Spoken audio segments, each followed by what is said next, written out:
Thank you very much. It's a real thrill to be here. I came into the building. I didn't recognize it from my days, but I knew where it was. So, and I'm really thrilled to have an opportunity to talk with all of the people who are engaged in the Albright Institute.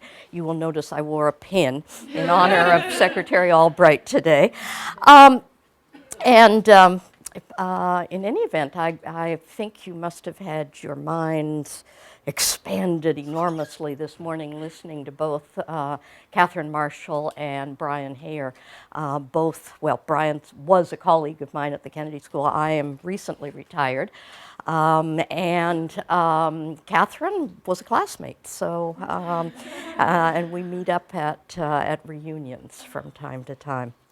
I've worked in the area of international development, in the field of international development, which is really a very interesting field that's made up, it's not a discipline, it's made up of kind of a community of people.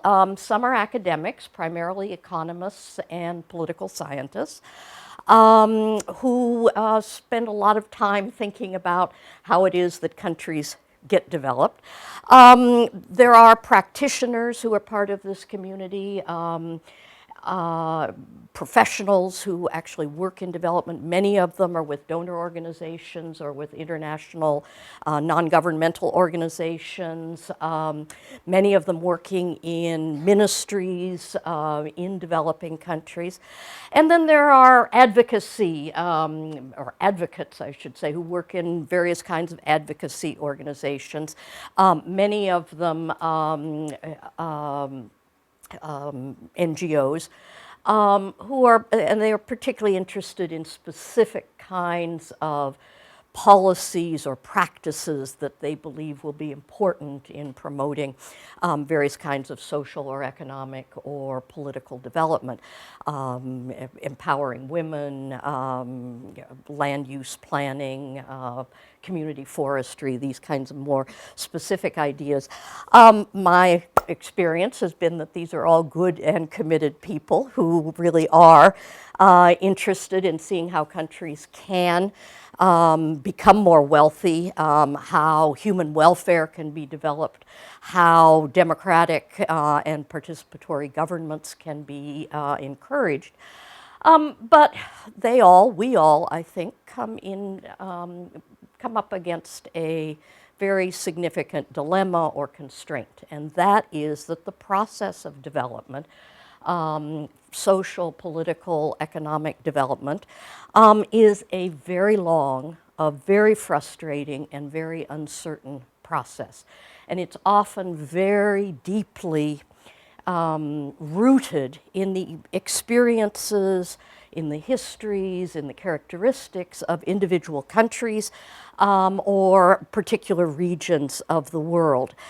It's easy to, working in this field, to get frustrated with the very slow pace of change, with the lack of change, even the nosedives that change takes from time, or positive change takes from time to time, with the ongoing nature of poverty and injustice and inequality and insecurity and authoritarianism in many places in the world.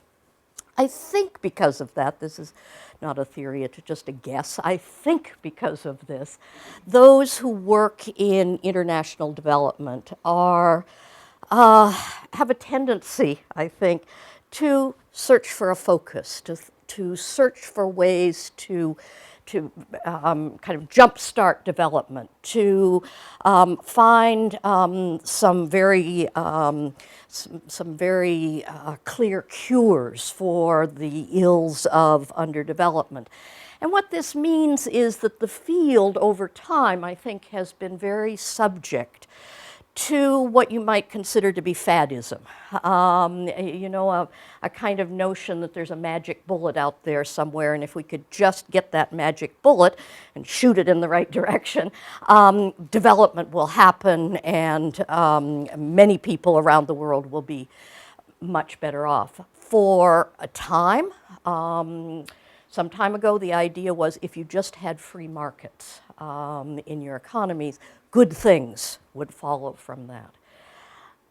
That perspective gave way to a notion that, well, you can't just have free markets, you need policies that promote free markets. And then that idea gave way over time to a notion that you need institutions that provide a basis for the proper functioning of free markets. That in turn is very much associated with what I would consider to be a, I don't want to, it's probably not a fad, but a very important notion of the 2000s, which is the idea of good governance. The idea that if you are to develop, you must have good governance.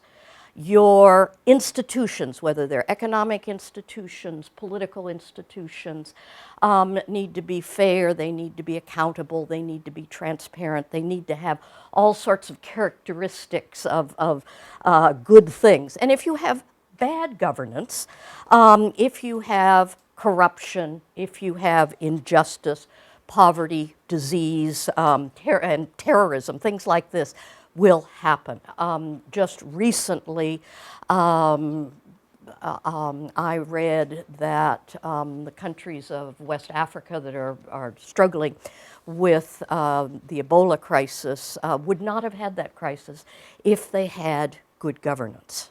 Okay, so it's become this kind of cure-all in a way for the problems that governments and societies and economies around the world face. So what I'd like to do in the next not too long is take this notion of good governance as a case study in what happens when we attach a lot of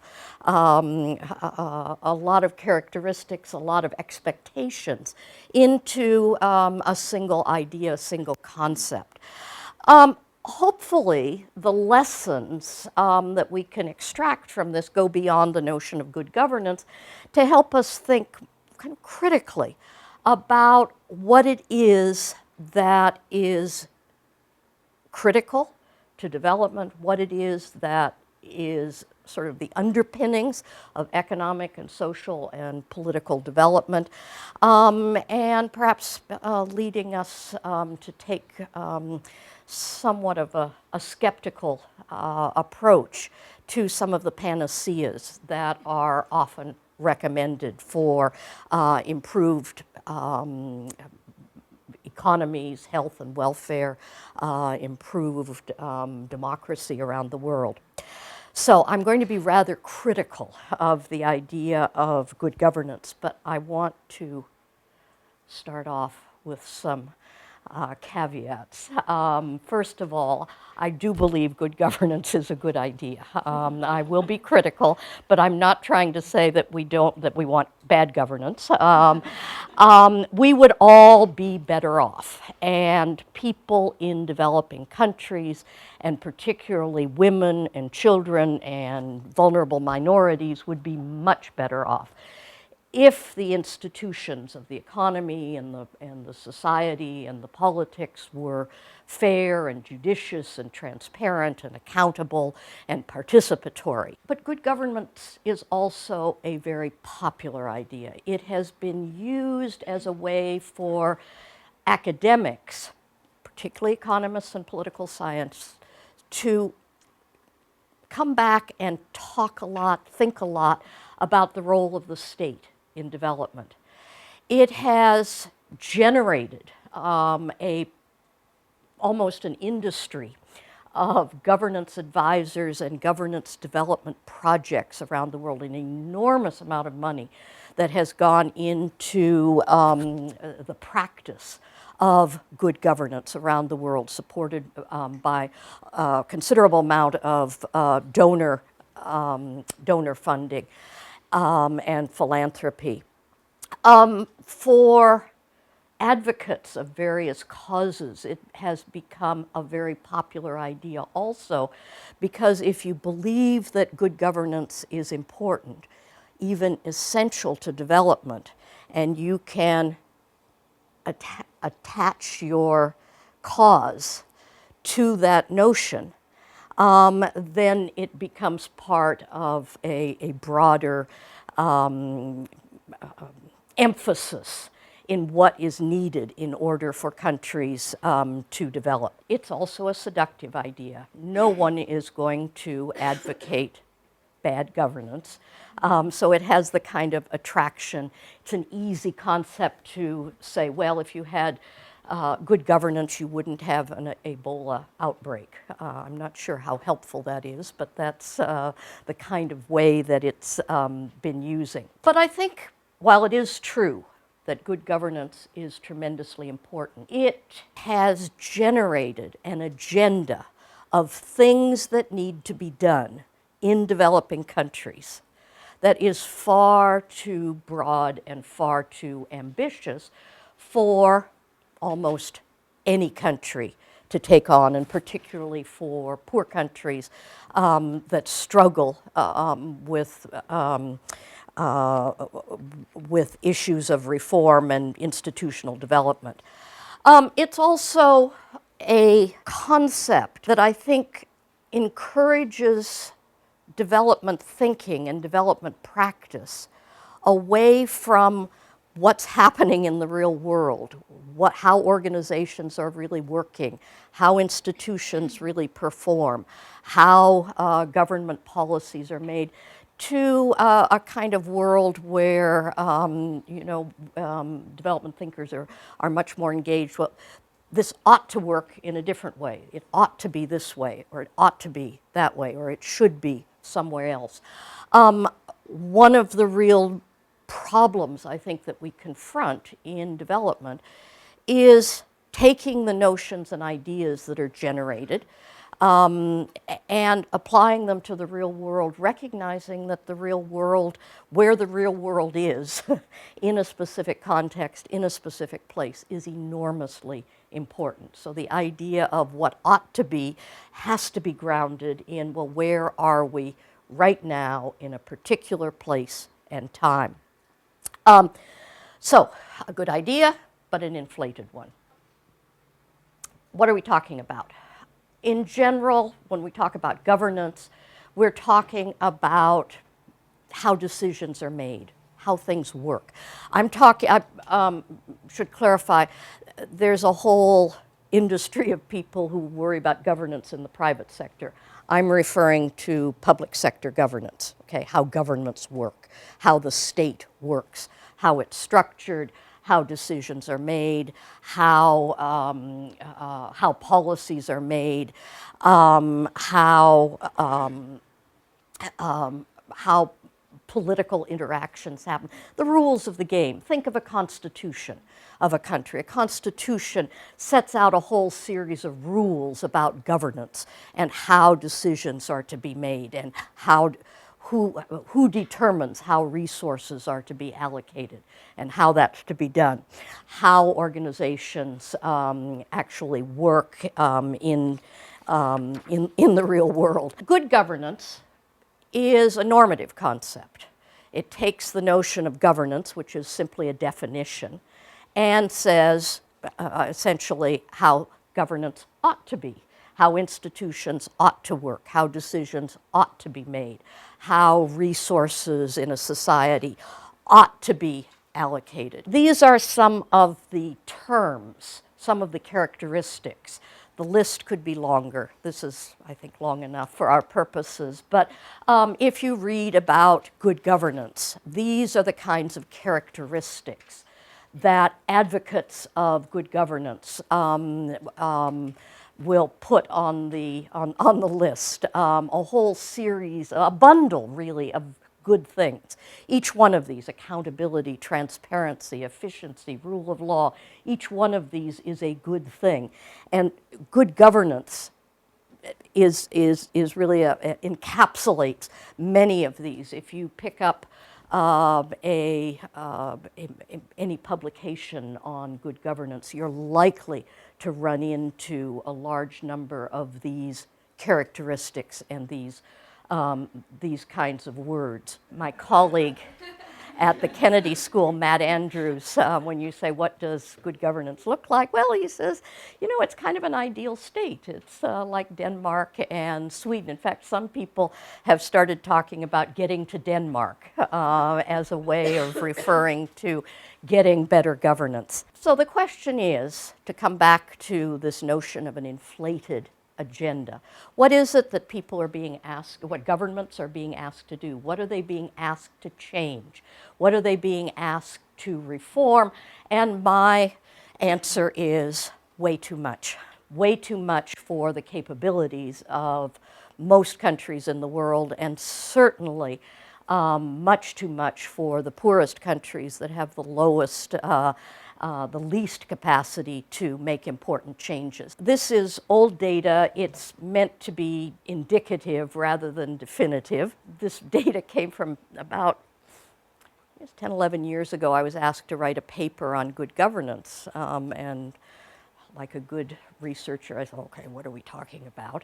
And so I started looking in various publications and decided that what I would do is look at the World Development Report. Are you familiar with the World Development Report? It's an annual publication of the World Bank. I would say it encapsulates good mainstream thinking about development each year. Okay? It comes out, each year it has a different theme, but it presents indicators of development. It has discussions of particular issues, particular concerns. Beginning in 1997, it began presenting issues related to governance and good governance. So I went back and started reading the World Development Reports year by year by year, to see how the term good governance was used, and then counting up the different ways that it was being used.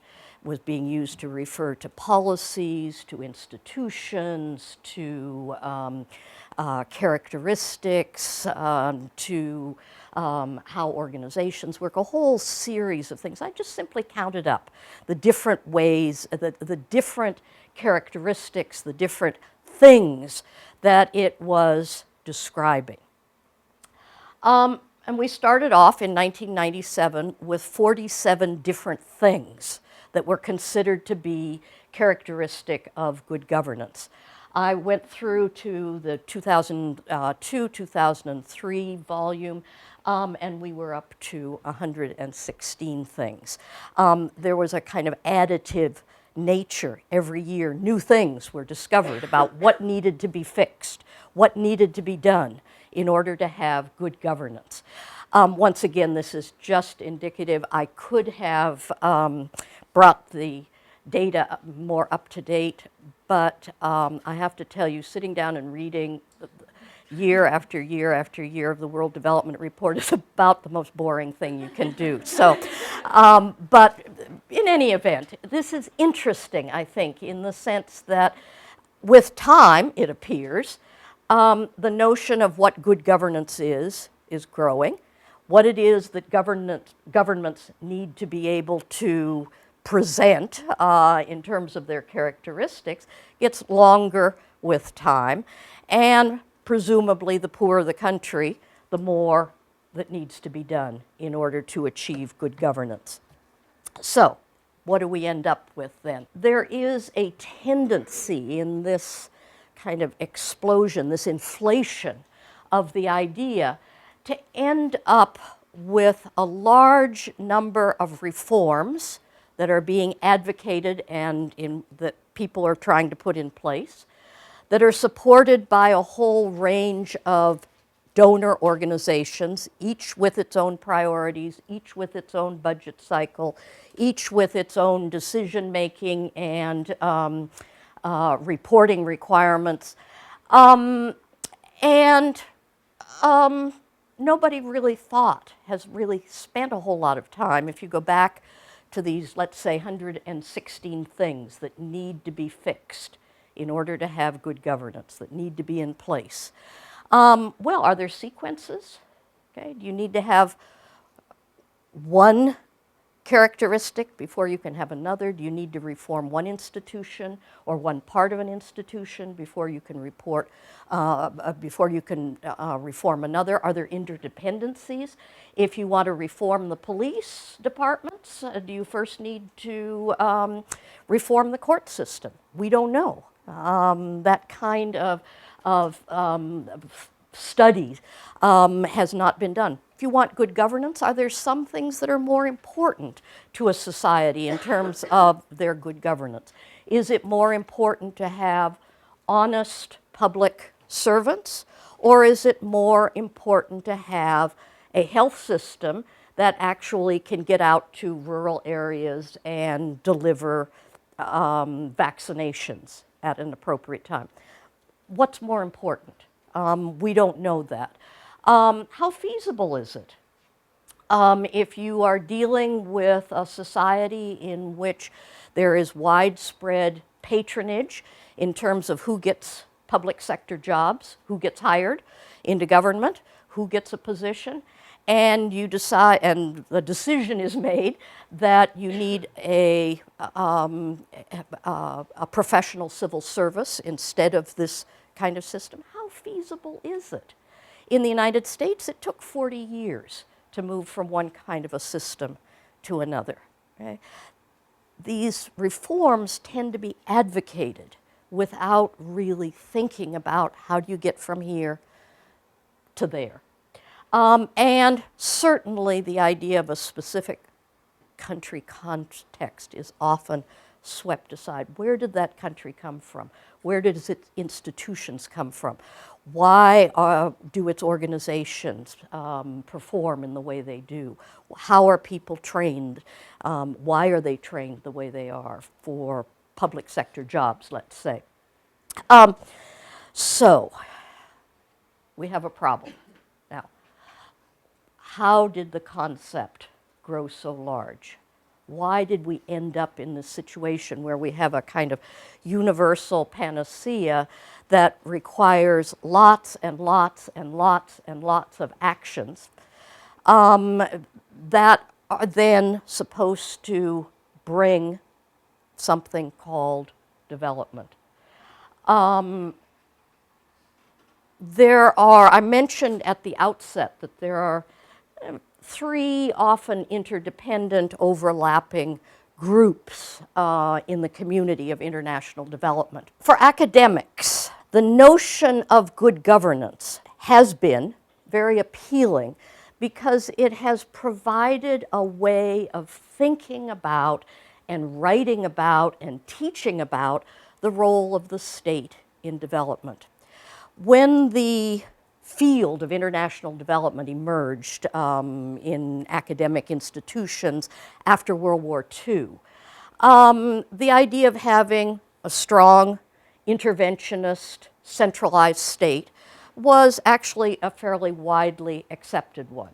By the mid-1970s and into the 1980s and even to the 1990s, the idea of a strong interventionist centralized state had become anathema to people who thought about development. The state had become really the enemy that intervened too much in markets, that constrained political freedoms too fully, that worked against social change. So the idea for intellectuals was that here was a way of bringing the state back into our discussions of development, talking about why the institutions of government, why the rule of law is important, why having an effective central bank is important, why having a good Securities and Exchange Commission is important, why having a good public health ministry or effective education ministries, why these are important, to show that in fact they are underpinning some of the dynamics of generating wealth in a society, improving human welfare.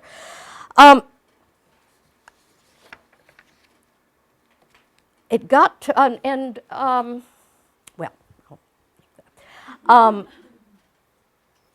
for practitioners and professionals working in the field. The idea, are you familiar with the idea of a fig leaf? No, okay. A fig leaf is what the Victorians used to cover up the embarrassing parts of classical statues. Okay, so a fig leaf has become a kind of metaphor for something that covers up, whether embarrassing or not, aspects of what you're talking about. For practitioners, particularly practitioners in the donor agencies, talking about good governance provided a kind of way in to talking about politics and to becoming engaged in the kind of internal politics of how governments worked in developing countries. Now, if you're in a donor agency, you say, we do not get engaged. We are not engaged in politics. We play a technical role. We give advice. We give funding. But we don't engage in politics. In fact, their charters say you must not become involved in internal politics.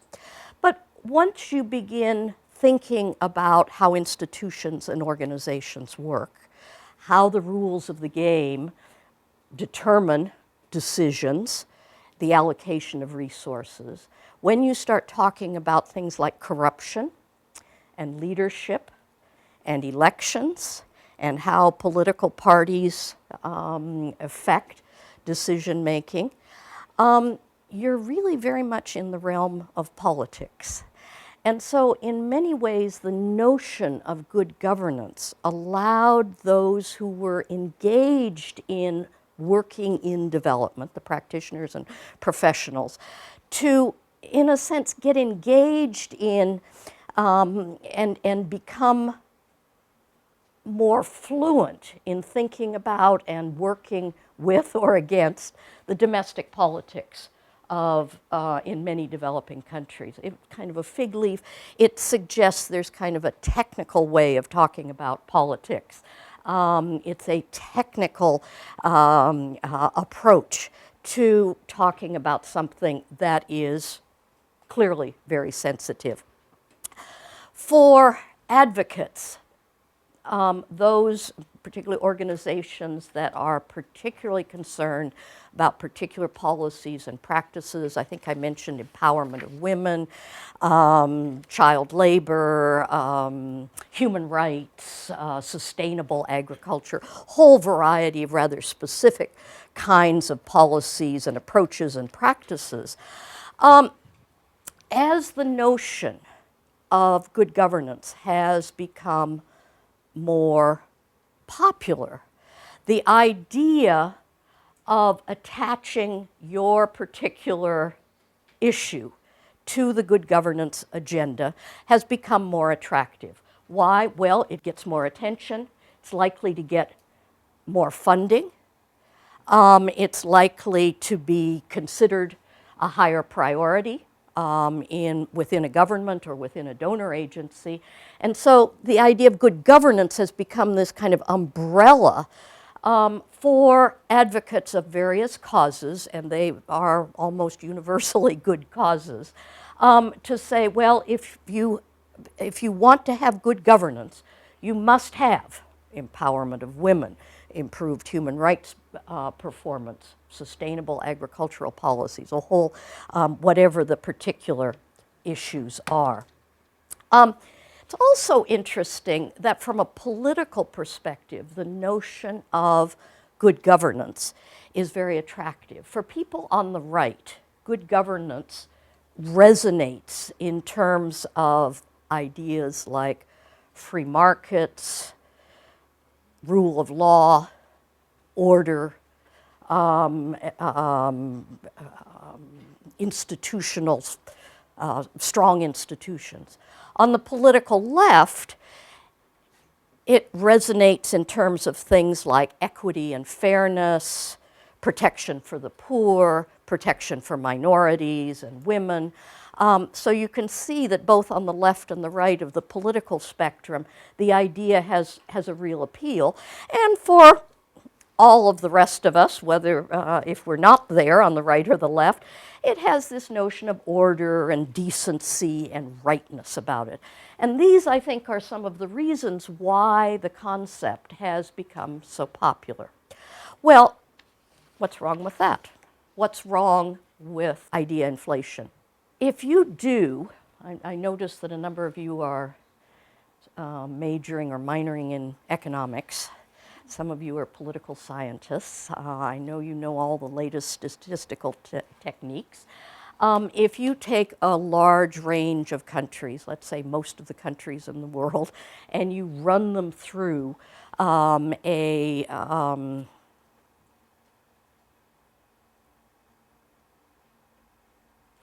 regression. I've suppressed it. I apologize. A regression equation, you will find that there is indeed a very strong correlation between indicators of good governance, democracy, transparency, accountability, things like that people can count up and calibrate, and economic, political, and social development. It does turn out to be the case that as countries develop, they tend to get better governance. And that kind of statistical correlation has led many to believe that, in fact, good governance and development go together. Some, they must go together, have argued they must go together, and some have argued that in order to have development, you have to have good governance to begin with. That actually good governance is causal to development. Well, there are some outliers in these statistical analyses, and maybe we could argue that those outliers could be important if we stop and think about them. China has had probably 35 years of the most incredible sustained economic development, certainly in the last century, but perhaps even historically. China has pretty bad governance. It's certainly not transparent. It's certainly not free of corruption. It's certainly not characterized by many of those words that we looked at earlier in the presentation.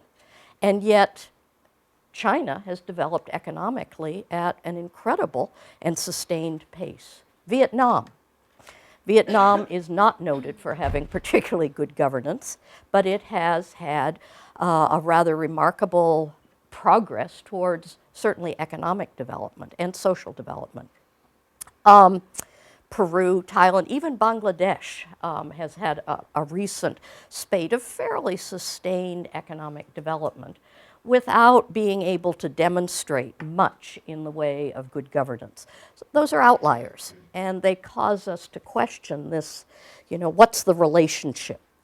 There are some countries that have good governance, but very little democracy. Singapore is probably the prime example.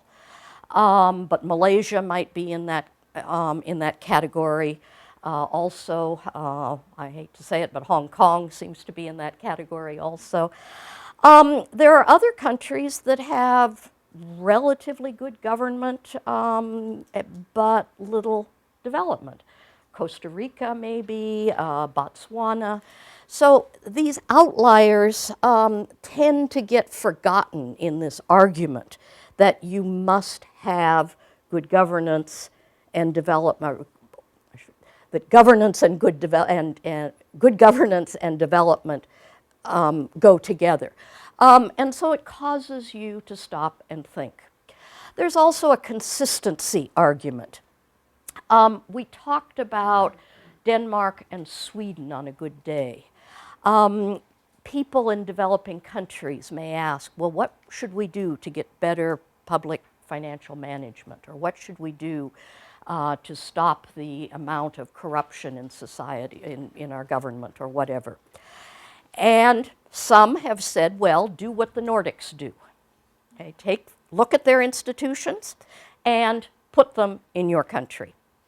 One of my colleagues at the Kennedy School has looked at the Nordic countries in terms of how they manage their budgets, how their fiscal system works, and it turns out they have very different fiscal systems.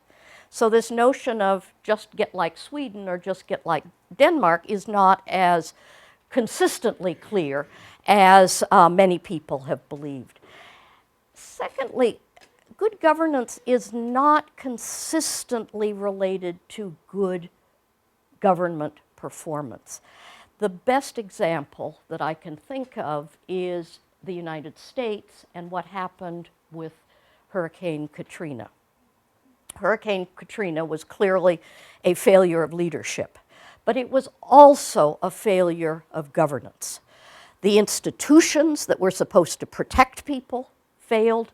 The organizations that were supposed to respond to this critical situation failed to do so. The lines of communication that were supposed to link different levels of government simply didn't work. It was a horrible example of poor governance, of bad governance, in a country that ranks fairly high on the indicators of good governance. Ferguson might be a more recent example of bad governance, where you see institutions that are expected to perform well do not, in fact, perform in ways that we would consider to be transparent and accountable and fair and just. There are even examples of countries that have very poor governance that have demonstrated the ability to perform in some important ways. Right after Katrina happened in 2005, Pakistan had a major earthquake. Pakistan's response to that earthquake was considered a case study in good management. Well, you know, how do we explain these things? Okay, is it good governance? Is it development? Is it, you know, what's the relationship here? So outliers and consistency are problems that I think lead to this muddying of, you know, what's causing what goes along with what. A second, and this is, I'm sure, something that many of you are familiar with, this is the notion of taking models, taking blueprints from some countries and putting them in place in other countries, using the idea that there is something like a best practice out there in the world, and if you come from the Central African Republic, all you need to do is find that model and put it in place in the Central African Republic or in Myanmar or where have you. This tends very much, I think, to ignore the idea that when you get that good performing organizations and institutions didn't just get there. They're the result of a whole long historical process. Denmark probably wasn't always the ideal of good governance that it is now. It had to go through, it had to get from there, wherever it was, to its more current state. How did that happen? That's an important question that tends to get ignored when the idea that you can take a model from one place and put it somewhere else without the same kind of thinking about the roots of how organizations, how institutions, how rules of the game develop over time.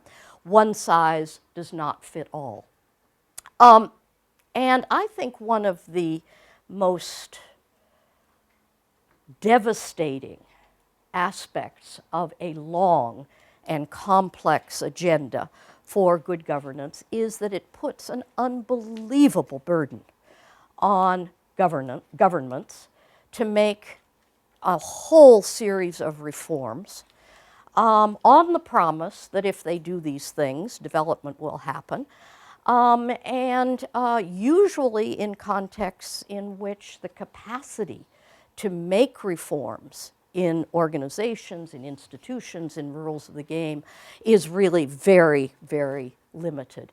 And this kind of imposing a long and burdensome agenda on a country, on countries that have very little capacity to engage effectively in making those kinds of reforms and making institutions work effectively, I think is a kind of unfairness in our international community. So, what do we do about it? Is there anything we can do about these long agendas? Well, I think we all need to become more skeptical about cures for development. It's a very depressing idea, but I think it's a true idea, that development, whether we're talking economic development, political development, or social development, is a long, drawn-out, difficult, inconsistent, uncertain process. And it is profoundly affected by the histories and the cultures and the complexities of individual countries and the regions that they're found in. And so this notion that if we simply free up markets, there will be economic development, or if we simply somehow can figure out how to have good governance, there will be development. This idea that there are magic bullets out there, where if we focus our attention, that will sort of unleash the possibilities for much more rapid, a much more rapid end to endemic poverty and injustices around the world.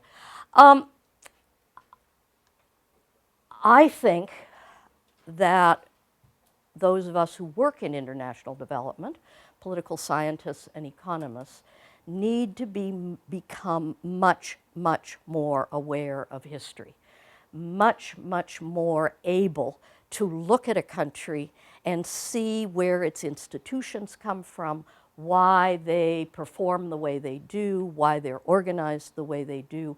I have recently been looking at patronage systems that were universal in the world at a certain point, and how they got changed in some countries into professional civil service systems. And each one of the cases that I looked at shows that the importance of history, the importance of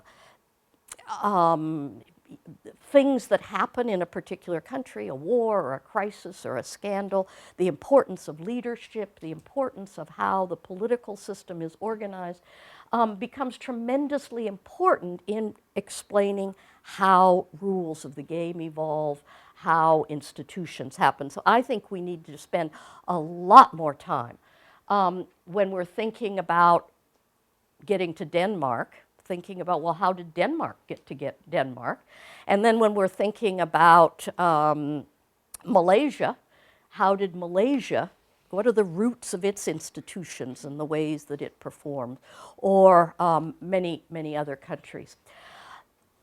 Much of this thinking has led to I would say, a kind of new generation of thinking that has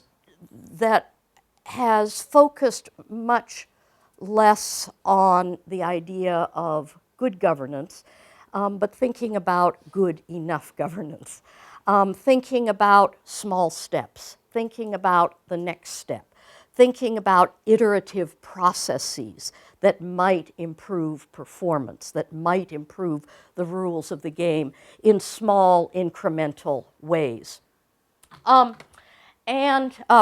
come back to this in a bit, but I think we also need to become and remain skeptical about normative concepts and what they promise.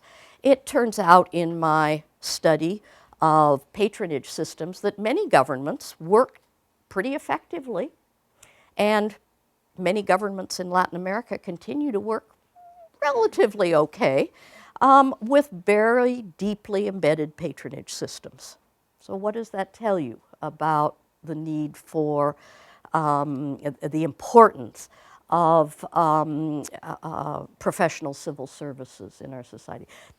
They are probably important, but are they important to necessarily to the performance of a health system or an education system? Possibly, possibly not. But I think we need to become more skeptical and ask those questions. Okay, come back to where we started with the idea of good governance. In development, in the field of international development, there is a connection between theory and practice that you don't always see in other fields. Academics develop new ideas. Those new ideas get applied. They are studied, and they generate new ideas that are then applied. There's a very close connection in the field of development over time between the notion of ideas and practice. And so these ideas, like good governance, in fact matter. The problem is that in moving from theory to practice, I think we often move too quickly from the theory to the practice, assuming that the theory is right and the practice will work, okay? Before we really have proof that that is the case. In developing countries, amongst the development community, I think there's a tendency to assume kind of a blank slate. Now, if we were interested in improving the healthcare system in the United States, and somebody said, well, just do what Denmark does, we would all know, intuitively almost, that that was a crazy idea, that you couldn't take, given the distinct institutions, the distinct development of the United States, you simply couldn't take institutions from another place and plunk them in and assume that they would solve the problem. I think there's a tendency, and it's a tendency, it's not a rule, but to assume that when you have a situation where things aren't working well, that in fact you have a blank slate. You have no history, you have no culture, you have no normal ways of doing things, even when those normal ways of doing things are not producing good results. And I think that's one of the real dangers in development, is thinking that we can simply impose or move a model or a best practice from one place to another. Then, just finally, to kind of finish up, if we're putting a great deal of our attention, a great deal of our resources, a great deal of our effort into improving governance, are there other things that that are being ignored? So I think we have to be very careful when we're thinking about some of these big ideas and their importance, to realize that if we are giving a great deal of attention to this particular aspect of development, there may be other things, there may be opportunity costs in terms of other issues that are not being addressed. So, good governance is a good idea. It's not a magic bullet. I think it's inflation as a kind of remedy for many of the ills of underdevelopment, can have very bad effects on governments, weak governments that are being asked to do too much, with very little certainty that what they're being asked to do will actually pay off in terms of economic, social, or political development. And so I think that it's the kind of concerns about this issue that had led to, once again, a notion of a new generation, good enough governance. What's good enough to make some aspects of the economy work a little bit better? What's the next step that could make a Ministry of Health work a little bit better in terms of maternal child care? What's an incremental approach that could improve an education system or improve the training of teachers? So I think in some ways thinking about development has become much less exciting, much less bordered by these big concepts, but much more concerned about incrementalism, moving from here to there, thinking about what's working and how it could be made to work better, rather than simply thinking about what's not working.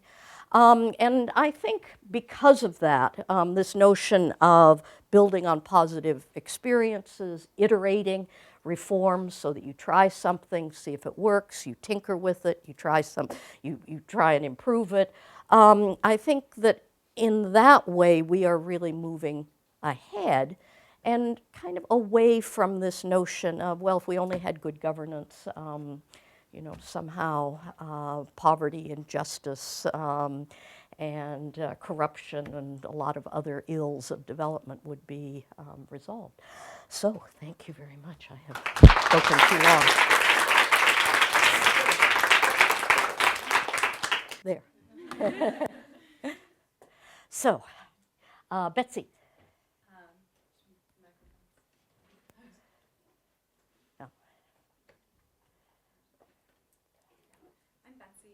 I think it's just a clarifying question, but is good governance and even good enough governance as it's used today, is the concept still inseparable from the free market, or now, like after there's been criticism, can it allow for more protectionist policies as long as it still has the transparency and gender equality and progress towards education and health?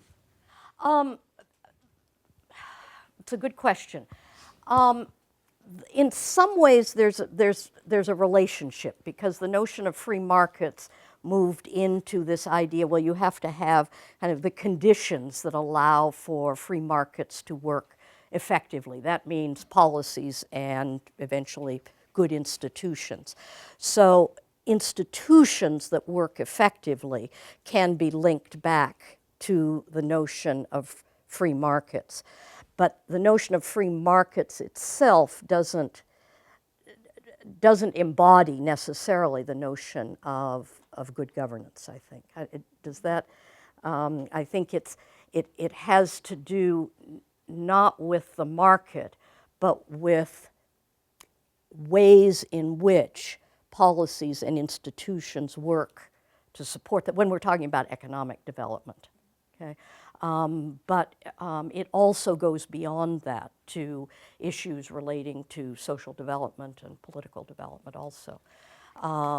So I think it's a jump from free markets to the governance that allows free markets that aren't really free, I mean fully free, we know that now, to work more effectively. Let's see, Melanie. We learned in like a previous lecture that the UN's Millennium Development Goals are like an aspirational document, and I was wondering if you could comment on whether you think that the way it's set up is something we should think of as what developing countries ought to be, or whether it considers the context of time and place and if it's properly grounded in that. Okay. This is a really, really important question. The international... Oh, I'm sorry. The question was the Millennium Development Goals, and we can expand that to the other goals that are set by particularly international agencies and donor agencies. Are those aspirational, and is that a good thing or not such a good thing? If we have to be much more concerned with the individual context of specific countries and their histories and their environments. The international development agencies play an enormously important role in setting the agenda for development. And in some ways, I think that's a very good thing for two reasons. One, it raises some issues like good governance and puts it on an agenda that people all over the world are thinking about. And it has, many of them have set kind of international standards that are then aspired to by governments, and governments are then rated, or countries are rated on the basis of these indicators that can act as an incentive to encourage governments to reform some of their practices when they need to be. What I think is interesting about the Millennium Development Goals is that they set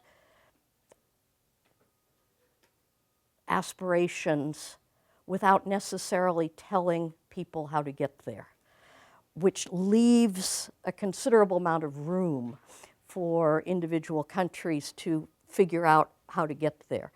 The problem, I think, with issues like the Millennium Development Goals, and perhaps you've discussed this, is that the poorest countries have the longest way to go to reach them, and they have the fewest resources and the lowest capacity for dealing with the problems. And so what do you do then, I guess is a question. If you're the Central African Republic and there's this goal that you are expected to reach, getting all girls into school, for instance, or most girls into school, when, I don't know, what, 10, 15, 20% of them are currently in school. You know, that's a really, really, really hard thing to do, and you're dealing with a country that has enormous problems just keeping things going on a day-to-day basis. So that would be my criticism of it. You know, aspirational, yes. Leaving room for experimentation and getting there the way, you know, a particular in a particular way. But I also think it leaves some real questions about capacity and poverty and inequalities and injustice very much undealt with. So there was a question back here. Talon, is it? Talene. Millennium Development Goals, they establish also a set of indicators to signal whether or not a country is on its way towards success to meeting the goals. And in the case of governance and institutions, if you were to try to reform them to reach those indicators, how do you begin? I know some development economists say top down, some say bottom up. And if you're considering a local context, you draw off local institutions that are successful but maybe aren't applied at a national level. So where do you begin? Yeah, I realize anywhere, I suppose. I mean, I think I do think you have to go back and kind of say, okay, here's a problem. Where does this problem come from? Why are things working the way they are? What's working a little bit better than other ways? And what can we do to make those, to improve the performance of a particular organization or a particular service or a particular policy? So, you know, in some countries it may be building from the bottom up. Other countries it may take a kind of inspired leadership to galvanize, mobilize public sentiment to improve education, something like that. But I think, I don't think there are I don't think there are recipes.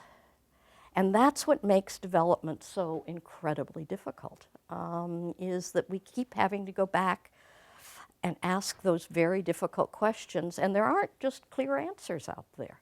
There's a lot of kind of experimentation and iterative tinkering, I think, that needs to be done, and that's very difficult. Academics do not make their reputations by advocating taking the next step.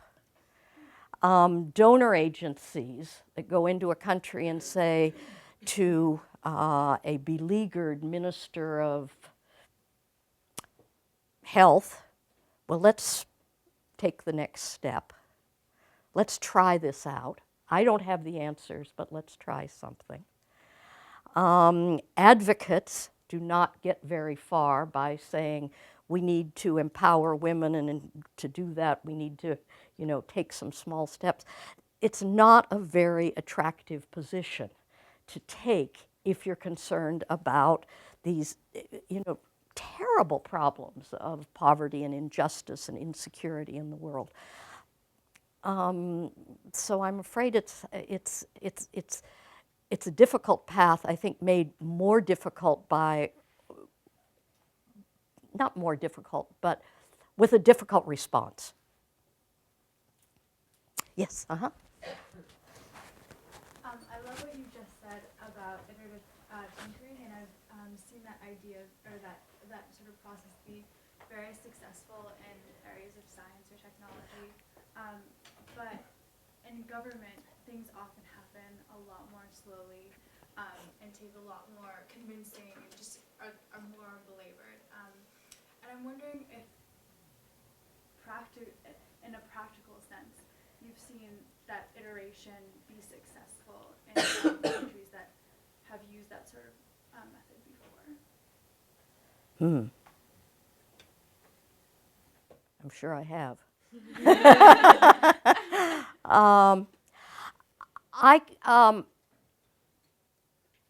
I won't answer your question. What I will say is, if I were asked that question, I would say go to a country in Latin America, because I work a lot in Latin America, and I might pick out an organization that has improved its performance over time, and I think I'd study it and see what it did. Okay. And then I'd have an answer to your question, but right off the top of my head, I don't. There are, over here, yes, Just going off of Nikita's point, I was just wondering, just in relation to the issue of time, do you think that there is a time pressure to improve, or that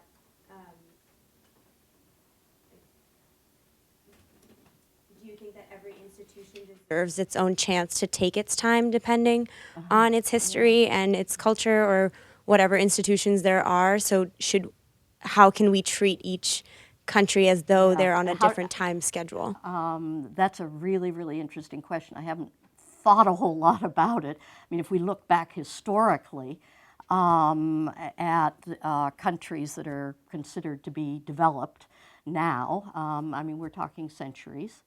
We're certainly, in terms of many governmental activities, we're probably talking 100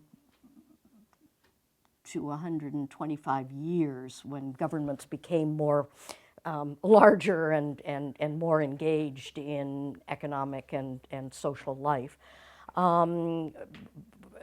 So we're talking about considerable periods of time.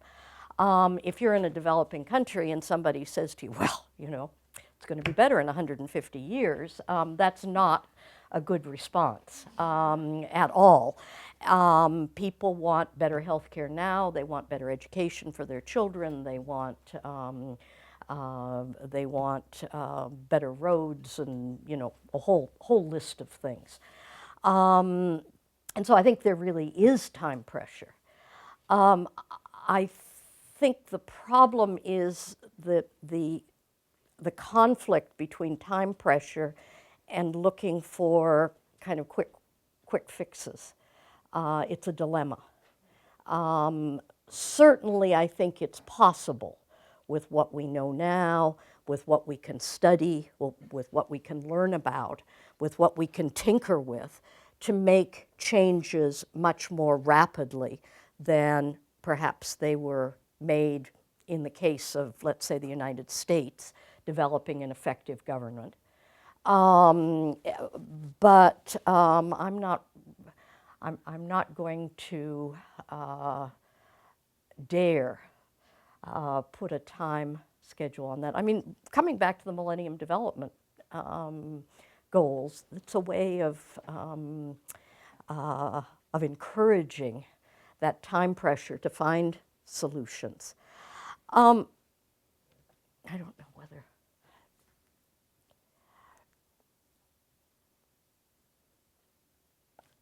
One of the things I worry about, and it's related to this issue of time pressure and goals.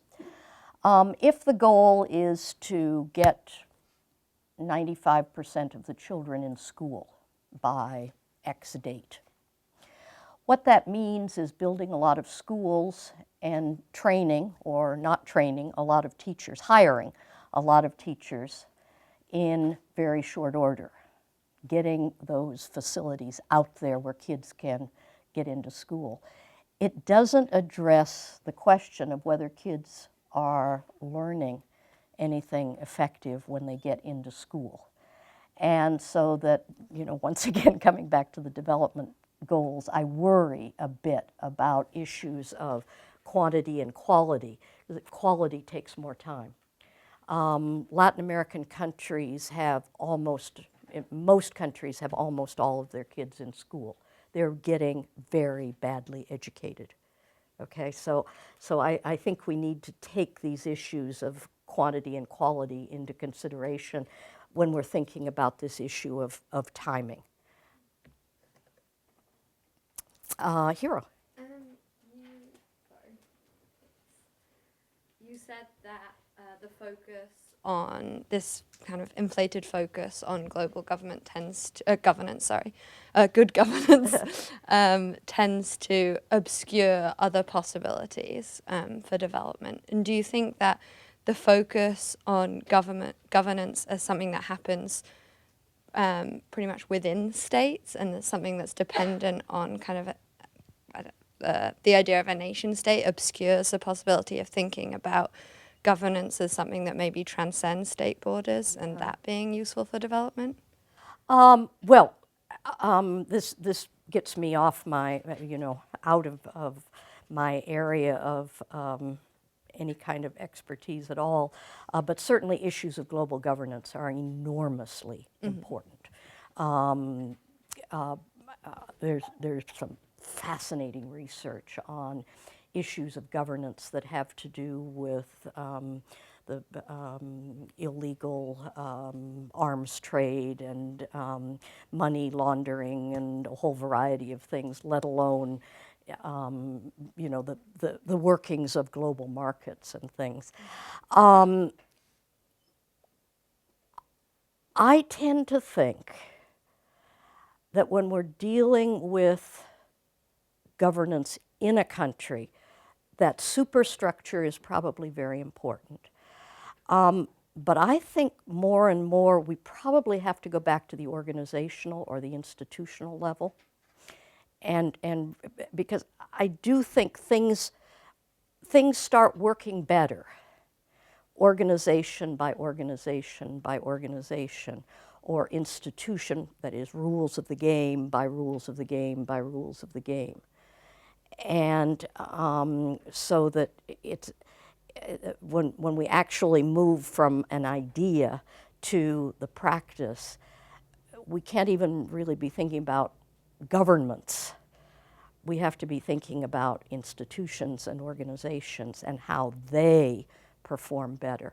Now, maybe that has to do with some government-wide rules, or it may simply have to do with some incentives and processes that are characteristic of specific institutions or organizations. So superstructures are important, national structures are important, but I think the the emphasis on getting better really brings practice down to a kind of very, very specific level. Okay, one more? Okay.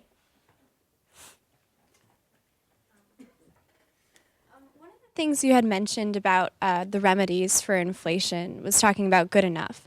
And this idea of sufficiency, initially I was a little tentative about it because it seems that on a local level, good can be the enemy of great, and that if you're not sort of setting these ideal or aspirational goals, you're never going to reach them. Yeah. And I was wondering that if a country is to reach this level of sufficiency, is the idea then that you sort of take an external look and start helping the countries around you and take on this international sort of development goal, or is it that in an individual country you just have to reach this level of sufficiency and then start garnering what comes next? Okay. My emphasis and it's largely because of my training, I tend to think about within countries as opposed to a global context or across countries. The idea of good enough, and don't remember, did you have, well, what it was that was assigned, but this notion of, okay, we've got this idea now of good enough, which means, you know, what's the improvement that could be made in an organization or an institution that would make it possible to move to a better level of performance? I don't know, I mean, we just have to ask that question. There aren't answers to that question. So the notion of good enough is really quite specific to what are you going to tinker with and how are you going to tinker it, as opposed to, you know, an overall country getting good enough. So it's really, you know, this notion of taking next steps, iterative thinking about, because there's just a wide range of things that can be tinkered with and improved in most developing countries. Most things could work better. So, you know, if you are particularly interested in women's health, that might be where you would want to be, you know, the public health system might be where you would want to tinker and look for good enough to make some incremental change, you know, improvements in levels of women's health. Other people might be interested in sustainable forestry, and that might be where they would look to tinker. But it's, what I'm saying is long, difficult, uncertain, difficult, frustrating, but a pleasure, well, I shouldn't say pleasure to talk about, a pleasure to be able to interact with you and share ideas with you. And I wish you well on your projects. I think, from my understanding, many of the projects that you're working on may have to deal with this, this conundrum of theory versus practice, of aspiration versus reality. And I think it's a difficult task, but a good one to keep in mind. So thank you very much.